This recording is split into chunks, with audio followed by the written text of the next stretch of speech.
Hello everyone and welcome back to the channel. I am Abe with MysticGenmara.com, a small town mystic from the middle of Idaho. And let me hit one more button here. There we go. I have had a little bit of technology, because I'm not a big tech person, issues tonight, so I do apologize for this one being a little bit on the later side. With that being said, tonight we're going to hop back into our journey with Hercules. We're going to look at the ninth labor, and I'm being a little bit pausey on this one, and it's just the type of topic it is.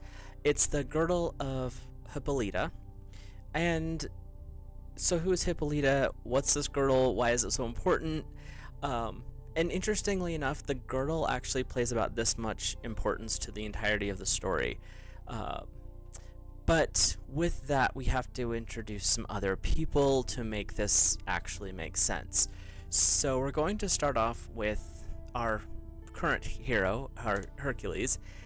King Eurystheus, you know, that famous little guy we've been talking about who's a big simp of Hera's, had a daughter. And from what I could find digging through some history here, said daughter was as bad as her father. So I purposely am not naming her. She had heard of the queen of the Amazons, Hippolyta, and that she had a magical girdle that was given to her by the queen's father. Wouldn't be that big of a deal except for magic girdle being gifted to a particular queen. The father figure or the patriarch of her line was none other than the Lord of War, Ares himself. So this was a very powerful belt that was being discussed here. And so Hera's simp's daughter, Eurystheus' daughter, just had to have this belt. And as I was poking around, there's two different ways of looking at this. One was that King Eurystheus just had to give it to his daughter because he thought she would enjoy it so much, but that particular version of the story was just one variation. The primary version of the story was that this princess decided that she just had to have this belt and just chased her dad around basically and harped, and I have to have it. This is the only thing I ever wanted. And as I was researching her, I'm not sure if all of you have seen these, but the Charlie and the Chocolate Factory or Willy Wonka and the Chocolate Factory, the Gene Wilder or the Johnny Depp versions, there is a particular little girl.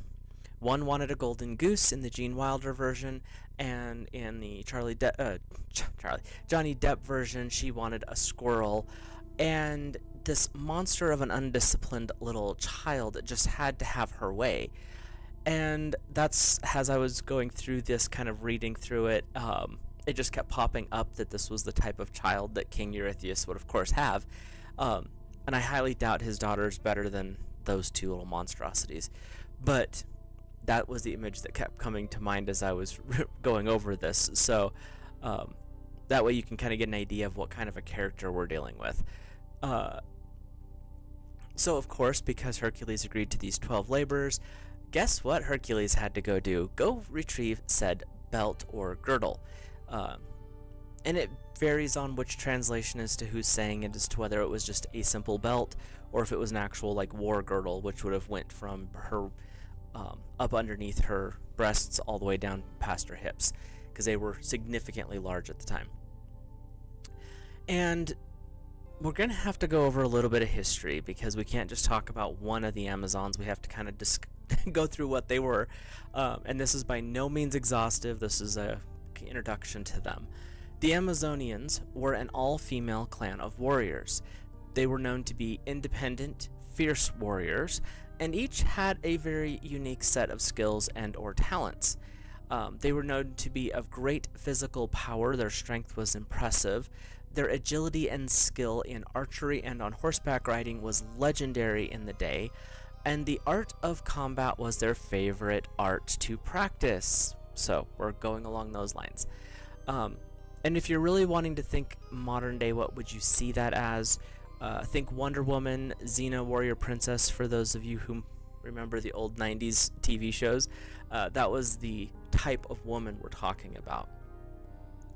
It is said that there was a neighboring tribe of men, and I'll get into this a little bit more later, that they would occasionally meet up with to have children, little struggle hustle, if you will, because both clans, these men and the Amazons, were fierce warriors. So this was not some like subtle thing, but like I said, we'll discuss that a little bit later. That was just kind of a lead-in. And I will keep everything PC, at least PG, if nothing more. So when the Amazons, they were not just a group that stayed within their own culture. They would reach out every so often, and when they would become pregnant, the females that were born were the prized possessions that would actually establish a woman very high up in the tribe or clan, and they were trained in the warrior arts from birth. There was no variation for these. You were warriors. If you were an Amazon, you were warriors. That's just what it was. So if a child happened to be born male, there are a couple of different things that have been talked about in myth. One was the child would just be removed from existence. Not the most pleasant thing.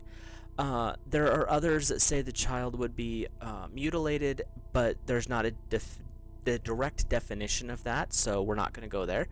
And a much nicer version, and one that actually plays out with some actual mythological historical record, I guess you could call it, was that if the child was born male, it was just simply returned to the father of the child, and that person dealt with it.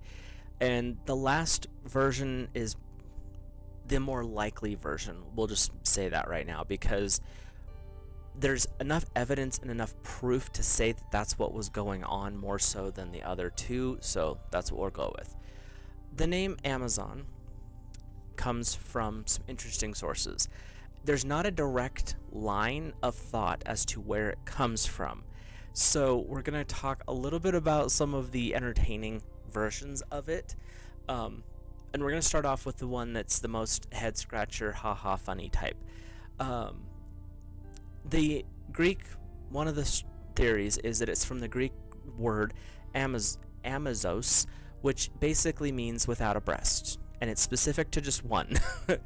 And going with this particular lore, it was said that the Amazons would cut off, remove, or somehow burn out one of their breasts, and it's weird because in this instance they usually say the right one was the one that was removed, so that they could use a bow better and hurl spears with less interference. Just so we're clear, there's a lot of debate over this theory, and I found it rather intriguing, but there is no direct proof through any of the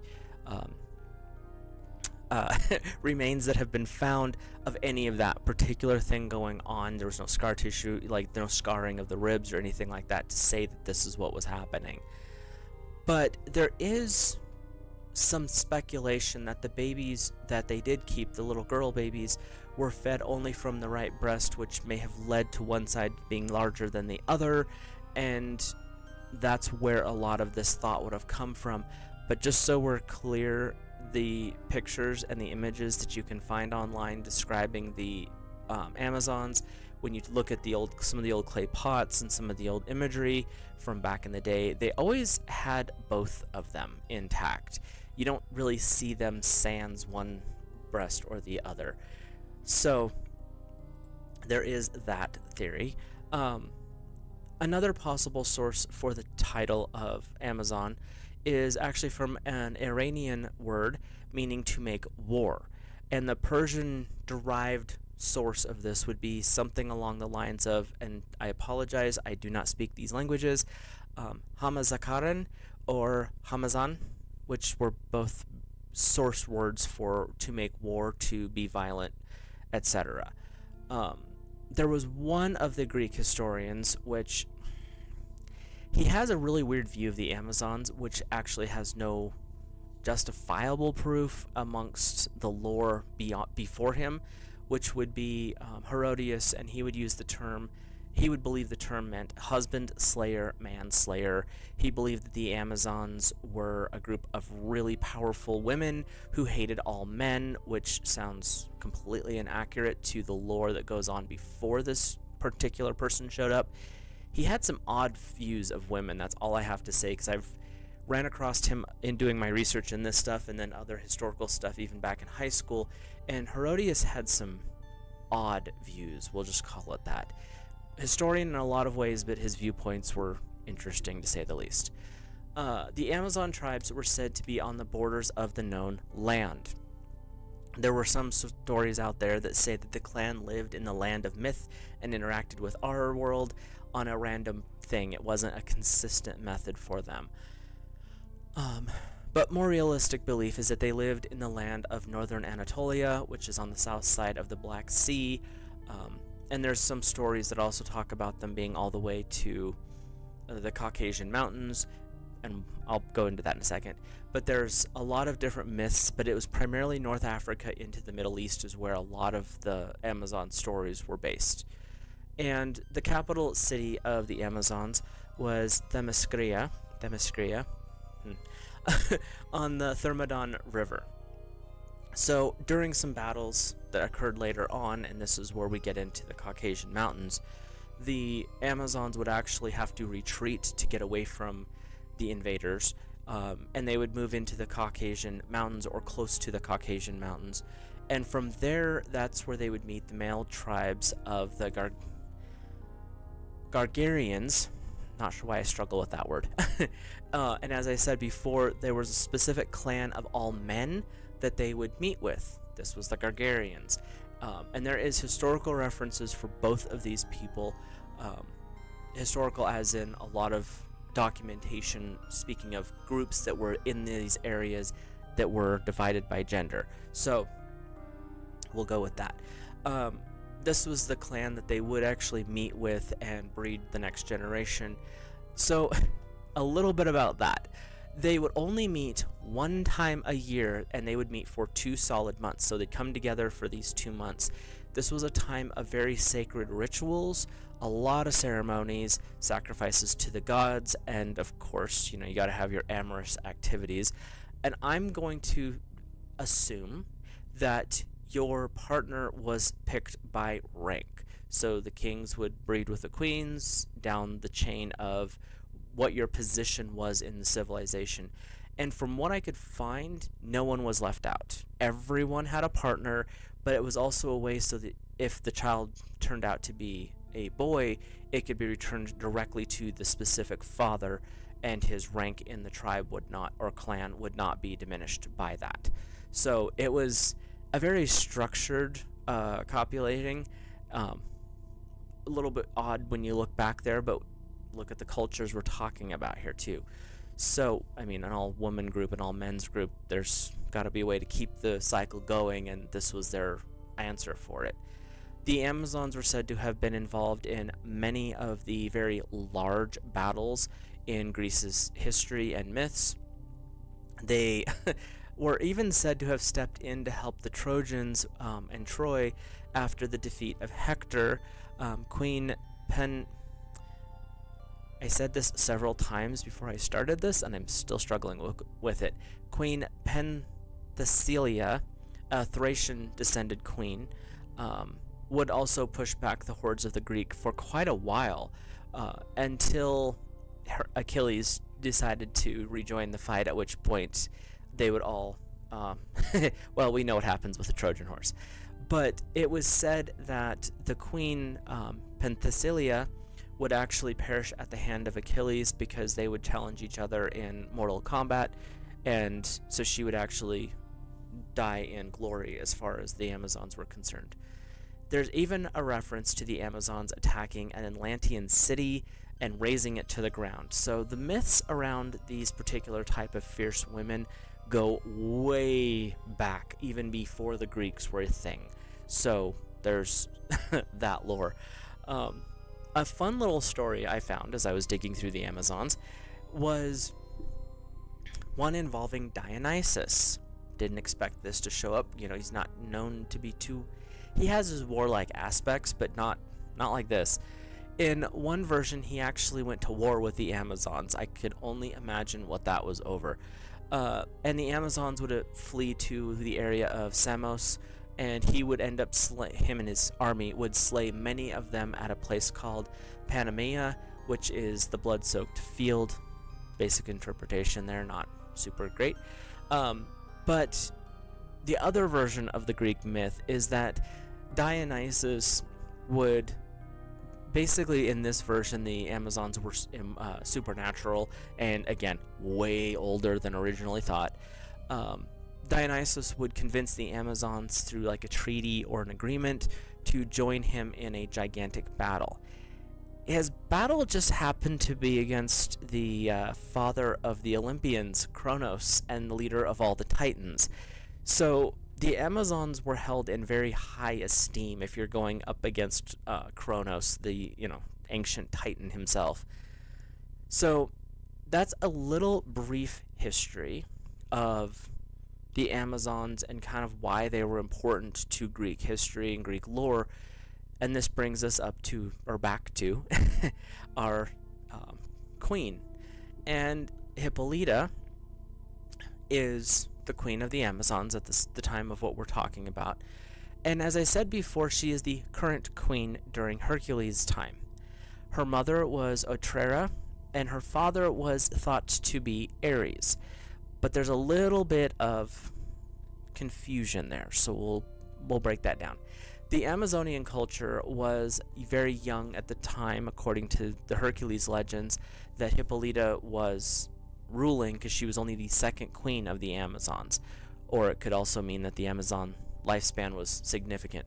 Another creation tale for the Amazonians had Ares bedding the nymph Harmonia, and their first child was Otrera, and that would make Hippolyta his granddaughter. Either way, Ares was involved in the bloodline of the Amazons. In history or lore, Hippolyta was a great leader, very influential amongst the women of the Amazons, and she was seen as the ultimate version of female strength and power. She had a very strategic and cunning mind, which actually made her enemies tremble, because she was so ruthless and so determined. When she wanted something, you just gave it to her and got out of the way. When she decided that she was going to take a town, the town fell. There was not a lot of options for her, or for that town, because that's what she did.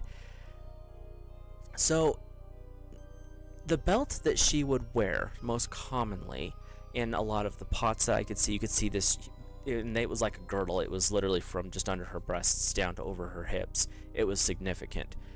And this was the belt this princess spoiled child wanted. It was a symbol of Hippolyta's authority over the Amazonian clan. This was her symbol of her queenness. Not a crown, it was a war belt. It was also the symbol of her skill as a warrior, since it was given to her once she had proven herself to her father or grandfather, Ares. And she had to prove herself to rule. Even though she was the daughter of the queen, you have to prove in this type of culture that you had the strength, the determination, the wisdom, which is impressive when you think about it, to actually be able to lead this type of a group of people. So the proof of her authority in that particular belt or war girdle was impressive, and that's why this brat child that wanted it just because she wanted it annoys me, really. Nothing about King Eurystheus makes me happy. We'll just put it out there. It was also said because the belt was very large, it was able for her to carry her sword and her spear. So again, we're talking about not just a standard like 1.5-inch belt. We're talking about something pretty good sized, and very stout. From the images that I could find, and I couldn't find anything that wasn't copyrighted, so I'm not showing those. It looked like it was actually part of her armor as well. Like this was it came from Ares. Of course, it's going to be great. And we brought up the first queen of Otera, and we're going to just mention in passing the final queen of the Amazonians as well to tie things up here, and that is Thelestris. And this particular queen I mentioned because she actually ties into Alexander the Great's story. There's one version where she would try to seduce Alexander the Great and would be rebuffed. There's another version where she actually would bed Alexander the Great and bear his only heir. Changes a little bit of the lore about Alexander the Great, which is why they don't usually think that that happened. But it's kind of a fun little side story. So that's the basic outline of the Amazons. They are powerful, powerful warrior women. They roamed all over the place, even before Greece was a thing, apparently. And now we were bringing back Hercules and what's going on with the second queen of the Amazons. So Hercules left Mycenae with a small band of male warriors and headed to the city of Themyscira, which was the capital city of the Amazons and also where the queen would live, obviously. And it was said that once he arrived in this land across the Black Sea, Hercules would seek out the queen and would actually have a civil discussion, warrior to warrior, with her. And she had heard of Hercules and his tasks, and it is said that she respected him and his position even before he arrived on her shores because he was such a powerful warrior. And it was saying something, especially to this tribe, when especially the queen was showing admiration to a warrior, especially a man. The primary tale was that Hippolyta had heard of Hercules and all the feats, and after Hercules went through the... Why is my phone going off? Just make that go away. After she heard of what was going on with Hercules, with all of Hera's shenanigans, and that corrupt King Eurystheus, she actually agreed, which surprises me a little bit, to give the belt to Hercules. Now, was this because she wanted to give the belt to Hercules so that she could invade the country later? Possibly, which I think is great. Or was it just because, as a respected thing to another warrior, someone who could actually best her, and I think she knew that, was it one of those respect things? Could have been either one. Like I said, she was a very cunning and smart queen. There are a couple of different stories about their meetings. One of them was that it happened on a meal on board the ship that Hercules had sailed in on. There was another one that said it was on the coast next to the city, and it was just a conversation between two warriors. There was another one that seemed like it actually occurred more officially within the city itself. That was a side one. It was not a main story. So the main two versions are that it was on board the ship or at least on the coastline. Again, I'm just bringing the information forward. You can pick the story that makes the most sense to you. Either way, of course, you know, our anti-hero here, Hera, she did not like the camaraderie between Hippolyta and Hercules. It actually infuriated her. What didn't? And she decided to stir the pot amongst the Amazons. She would disguise herself as a Amazonian warrior and go through the crowds of the Amazon women and start to stir up unrest about Hercules going to steal their queen and run away into the night, and just a bunch of, you know, high school drama, basically. And the Amazonian warrior women were not happy with this at all, thinking that some man was going to come in here and take our queen. Yeah, that's not happening. So they actually armed up for battle and then took off on horseback, their primary way of going into battle, to stop the queen from interacting with Hercules any further.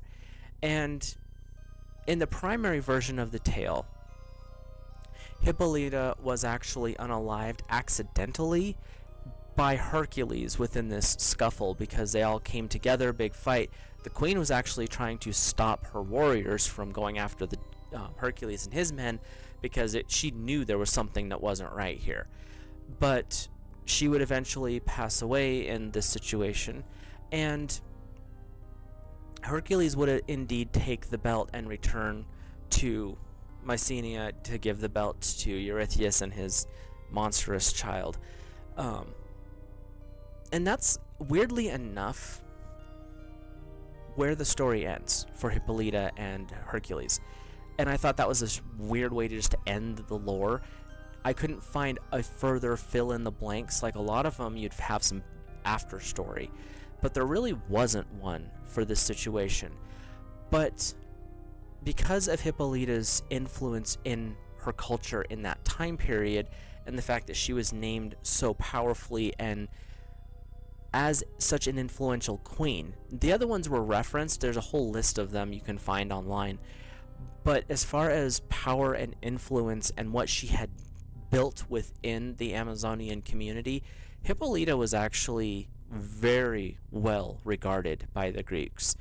And that influence actually bleeds into today's time. It's where we get the images of like Xena, warrior princess, with Lucy Lawless back in the day.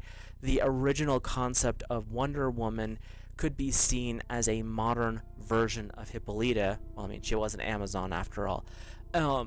And a lot of the modern female superheroes in lore and comics and video games and movies, if we were to go back, could be based on legends around Hippolyta, because there's a lot of respect and how she's written about. It's not derogative, except for that one dude. It's actually really well written and well respected in how she's talked about. She's put on par with Hercules and Achilles and the heroes of those time periods. So it's a pretty important role, really.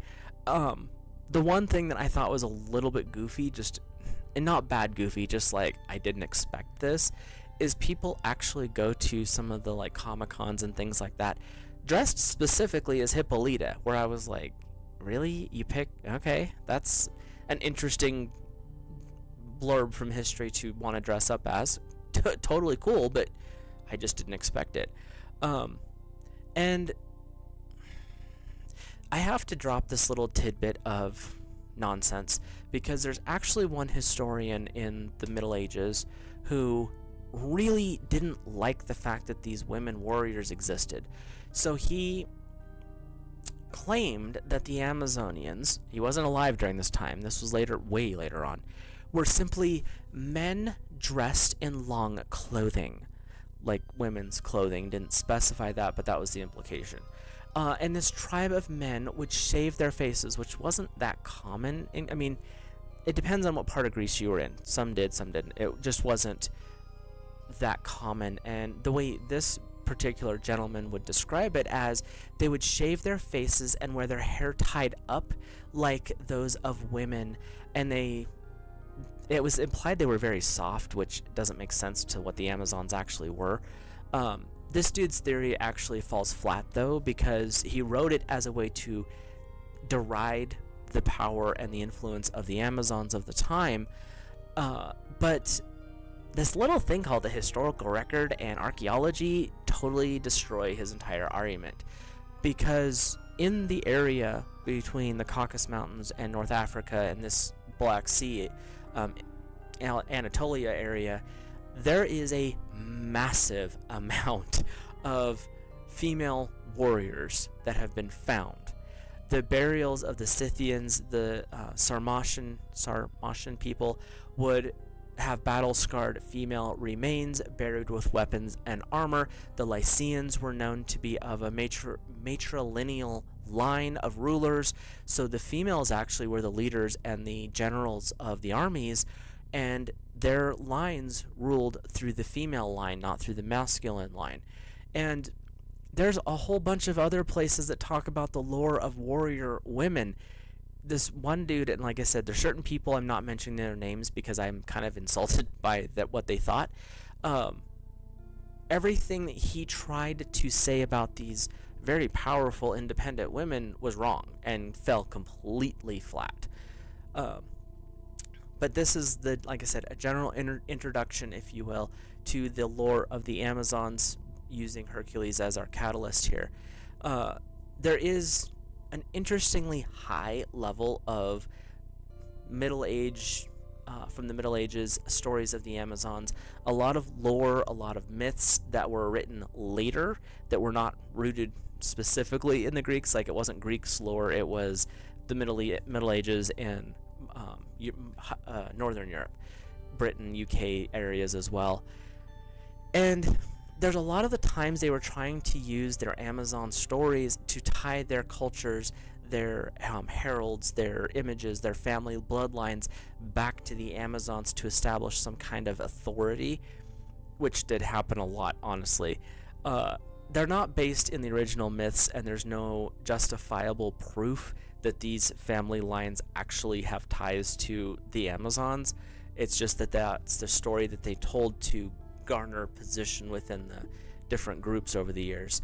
I'm not going to go into all of those. If you are interested in going further down that rabbit hole, we can look into some of the people in different Middle Ages era concepts and stories. But I just figured that was not quite in line with what I'm doing with these this story tonight. The other thing that they've been brought into a lot of is the Percy Jackson books, not the movies. There's quite a few through there. In the TV show Legend of Hercules, they're referenced. Shakespeare even introduced the Amazons in, I believe, 2 of his stories. I can't remember both of them. But they still are going today. And there is some lore, and that's all I'm going to call it, is some lore that states that the Amazons were completely annihilated at some point in their history.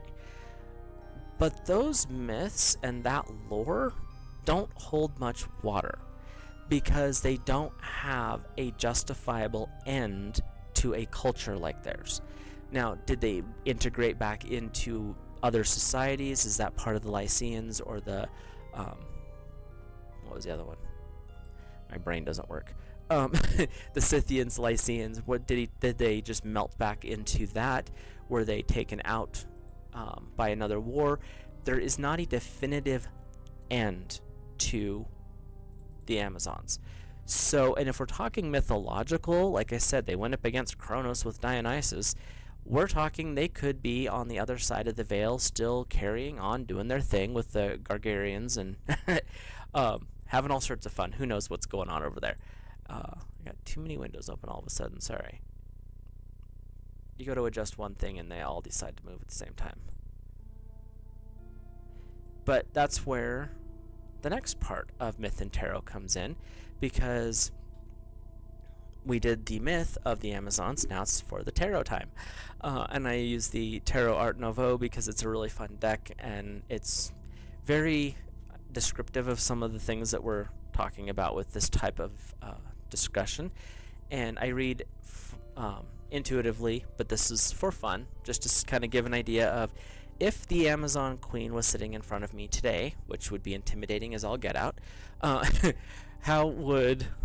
what would a reading look for them? And I just use a basic Celtic cross spread to give an idea of what kind of energy we're talking about. Now, we could be talking about Hippolyta herself, we could be talking about her mother, the first queen of the Amazons, or any of the current ones if we're talking the mythological aspect that the Amazons are still alive somewhere. And I have to say, though, as I was digging through the research on this, that the reference to attacking Atlantis, an Atlantean city, pops up a lot more than I thought it would. I thought it would be a one-off, like, oh, this is just a side quest. No, it actually showed up like 3 different times in different stories and different authors and references. Now, they might all be referencing back to the very one source, which can't deny that. But like the Atlanteans, they were supposedly already destroyed by the time the Greeks showed up, but it's still kind of a fun theory. And like I said, with Dionysus being tied in and looking at attacking Kronos, we definitely have an entirely different history than, at least I personally thought. I didn't realize that their culture was that far back. So the significator card, which is who the Amazonian Queen is in her opening statement here, is the Nine of Pentacles. We're going to have to edit this one because Gotta keep it PG for the YouTubes. The Knight of Pentacles in this particular instance, she is concerned for her people. She's worried about things that have happened in the past. She's also planning and strategizing ahead. There's a lot of things in play with the Knight of Pentacles, and it's also saying that a lot of things are in play, but you've almost achieved your goals. Whatever those goals may be is within her mind, because the Knight of Pentacles, the one thing I found with it is it doesn't reveal its secrets easily, a lot like a queen would do. So that's where she's at, is she's still scheming, still planning, and I don't mean scheming bad, but like, what can I do for the best of my people? What is going to be the best next step to keep my culture growing, striving, and healthy? The thing that is crossing her, the thing that's working against her, is the Four of Chalices. There's a little bit of, why am I doing this? What is going on? There's this feeling of laissez-faire, like, is it worth continuing? Like, do I really want to stay the queen? Can I just hand this off to somebody else? But she holds so much pride in herself and in her culture that that is not an option for her. So even though she's kind of has those thoughts of like, I'm still having to fight about this, it doesn't mean that she's going to walk away from it. It just means that in this moment, she's kind of tired. Justified. Her higher self, her higher influences, if you will, is the Knight of Pentacles. Again, we're working with this energy of earth, of the hearth, the home. The Knight of Pentacles is a strategic mover. They plan, they don't just rush into anything. When you look at the knights, this is one of the calmer ones. Like, 3 of its hooves are basically on the ground. It looks like there's only one that's actually elevated, and that's this one over here. So it's movements made by this knight. They're thorough, they're planned ahead, they know where they're headed and know where they're going. So the Queen of the Amazons in her purest form, she's actually still planning. Like, we don't make a move until we know this, this, and this, and once we know that, we plan 3 steps ahead so that there are no surprises for us. Her shadow self, the thing that is not the best, is the King of Swords, which is interesting that she's got 2 masculine principles here, but war tends to be more masculine just as a rule. The King of Swords is saying, been there, done that, take no prisoners. But the King of Swords also is a little bit dominated by intellect, and in this aspect as a shadow, we're talking a little bit less of intelligence and more of a passion. When the King of Swords, you could basically say in this position it's reversed. This is, yeah, I've been there, done that, and I want to do it again because it felt so good, and it's very aggressive energy. It's not a king that is beneficial, because we're looking at the shadow, the subconscious, the darker aspects of the queen. So she still has that bloodthirsty energy going on, but beneath the surface. But her conscious, logical mind, the higher self frequencies, are very much plotting and planning, and how can we do this right with the least loss of life, the most reward for the steps taken. That's the Knight of Pentacles specifically. That's the kind of energy I'm getting from it. So their history, and we're going to go with the story that they're on the other side of the veil, so they're not really immortal, but they're a long-lived tribe, is the sun. So we're looking 200 years back. And the sun has interesting because there's a lot of birth going on in this energy. There's a lot of success. Their history has been very successful. You don't hear about too many defeats. There were some, obviously, because that's what the Greeks had, is great, high, really good ups and then really bad crashes. But overall, their history has been very positive, and their influence moving forward has been significant. Like, yeah, there's a lot of things that the Amazons brought forward. There's a lot of skills and proof that there's not such a thing as a lesser sex. It's just different skill sets for different genders. And that's a lot of the energy that they were bringing forward, is we can do it just as much as a man. Might not be the same way that a man would, but we can still do a lot of the same things. And that's that sun energy. That's that the sun was shining on them during their heyday. They were a very powerful group of people, and feared. Because in that time period, a group of savage women coming after any of the armies would make the armies not so comfortable. So their history is very impressive, and that's that sun energy of everything was doing really well for a long time. Their immediate future is the Nine of Chalices. Their future is actually looking good. There's still a lot of happiness, contentment, joy. There's a lot of positivity going forward. We're looking next 200 years. Whether it's with just the lore of the Amazons as a myth, or if we're talking about having very powerful military leadership, especially with the women aspect. But what I'm getting is with this is it is bringing a balance. So it's not just one energy, gender, masculine or feminine, over the other. The Nine of Chalices, what I'm hearing specifically with this situation is they're going to step back up and bring into balance, which it's not always a bad thing. Having a balance in most parts of life is a good idea. And that's what's I'm getting is for the future of the Amazons is they're going to return to a balance. They're going to return to their glory days, but it's also going to help readdress some things that are a little out of whack now. Where am I at? Their attitude. So where they're at in the moment is not the greatest. We have the Five of Pentacles. The Five of Pentacles is kind of a sad card because it's almost a card of I don't have enough. I don't have the things that I want. It's I've always seen this card as a lack card, just in general, whether it's in the Standard Tarot or any of the other decks that I have. This one is a one where you just kind of have to step back from a situation and readdress the situation. And it's not always the best feeling. That's the thing with this card. The Five of Pentacles, as their attitude is, they know that things are not where they need to be, especially for the Amazons at this time. And so you've got this shift that needs to occur, but what I'm getting is the Queen does not want to have to go through this again. Like, they've fought enough battles over the years. Why are we fighting this one again? So, their attitude's not where it would be best, but considering the situation, we're going to be okay with that.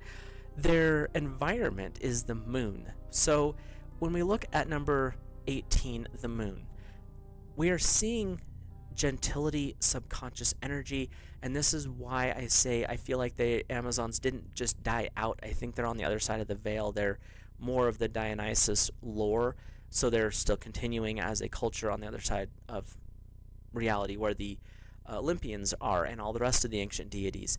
And when we look at it from that perspective, their environment would be this very intuitive, very knowledgeable, but it's very feminine focused. The moon energy is divine feminine energy. It tends to be more introspective. So where they're at in this moment is they're doing a lot of inner searching. They're making plans for the future, but they're not really going hyperactive on them just yet. That doesn't mean that their plans won't go into place later, but with the sun as their history, their moon as their future, or in their current environment, we are definitely seeing that they are doing some inner work at this point in time. Their hopes and fears is the world, number 21. And we have a whole bunch of female energy with this reading, which is really cool considering we're talking about the Amazons. Their hopes and fears, their hopes are being able to return to the world in some form or another, which in a way they have, because we've not forgotten about what they were, what they have been, and their influences brought forward into the modern world. But I'm not hearing a lot of fear with this. It's mainly they're just trying to, they see how people perceive them overall, and they're impressed with that. And they're wanting to know if there's a way for them to integrate back. That's part of the challenge of the Queen of the Amazons is, do I make that decision? Do I bring my people back into the world of humans? Or do I keep them separate? Do I keep our warrior class apart from the rest because it's probably better that way? That's some of the things she's dealing with. Personally, would never want to be in the situation of a king or queen, especially in the culture like they were alive in at the time. Their overall outcome, so this is the theme or the end of this reading, is the Hanged Man. This is a very, very important time for them to reevaluate. The Queen has to look at things from a different perspective. The old ways do not apply in a lot of situations in the modern world. So there are definitely some things that if she were to walk into a town today, she would have to have some pretty big things adjusted. Doesn't mean it has to be bad, but instead of going in with, on horseback with swords, which would be amazing to see in some of these towns, it would be, are we going in as a corporate? Are we going in, through another government agency? There's a lot of other ways to earn and build respect and authority, and the Hanged Man is saying, for her in particular, the Queen of the Amazons, that this is a really good time to do some re-examination of old tactics. Those ones that worked really well in the past, there may be elements of that you could bring forward into the modern world if they were to do so, but it doesn't mean that they're going to work the way they used to. So you might have to adjust a few things and fix a few things and go through all of that. But their overall reading is very powerful, very feminine based. There's only a couple of dudes that showed up in it. And it's really saying they are still in some form or another, whether it's in the hearts and our memories, or whether it's like I said, on the other side of the veil, they're still around somewhere. And their dreams, their ambitions have never went away. They're still, and even today, you can look around and you can find those Amazonian type women. They're leaders in industry, they do things the right way, and they don't have to prove anything. They just exist in those positions. And like I said, you can tell the really important ones. I've worked with some amazingly powerful women in their industries, and it's interesting to watch the ones who do it so naturally that the people just defer to them. It's not even a fight, it's not a question. They are the one in charge, and that's just how it is. And it doesn't matter. They don't, and a lot of times it's almost like they don't see them as a gendered person. That is a position, and they have earned it. Then I've worked with, personally, other ones where it's like, okay, how did you get in that position? Because you do not deserve it, and you do not have the respect of your people. And that's the part where the Amazons were such in a lot of ways, a shining example, is you proved yourself. You earned the respect to be the queen. Hippolyta did, her mother did, all of the queens through the lines. That's the one thing that I found as I was going through them, was they all earned their positions. They earned the respect and the devotion of the people of the Amazons. It was not, well, you were just born into it. There were some of the queens that fell out of the line because they were more powerful and earned the respect of the people more so than the one who was birthed into the position. And that's the important part, is sometimes the person that's placed in the position is not the best choice for the position. It's the one who's earned the respect of the people will eventually end up in that leadership role because that's where they're supposed to be. And that's the overall vibe that I'm getting from their reading, is there's a lot of things that play for the Amazons and the modern day Amazonian women, the ones who know how to step up and lead like that.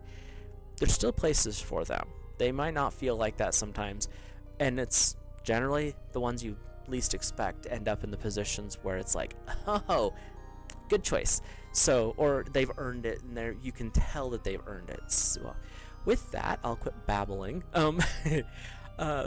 Thank you guys for stopping by. If you enjoyed this, hit that subscribe button, drop a like, and if you're watching this on the replays, which I leave all of them up, comment, let me know your thoughts, feelings, impressions, and ideas. As long as we're respectful, that's all we can really ask for in today's world, right?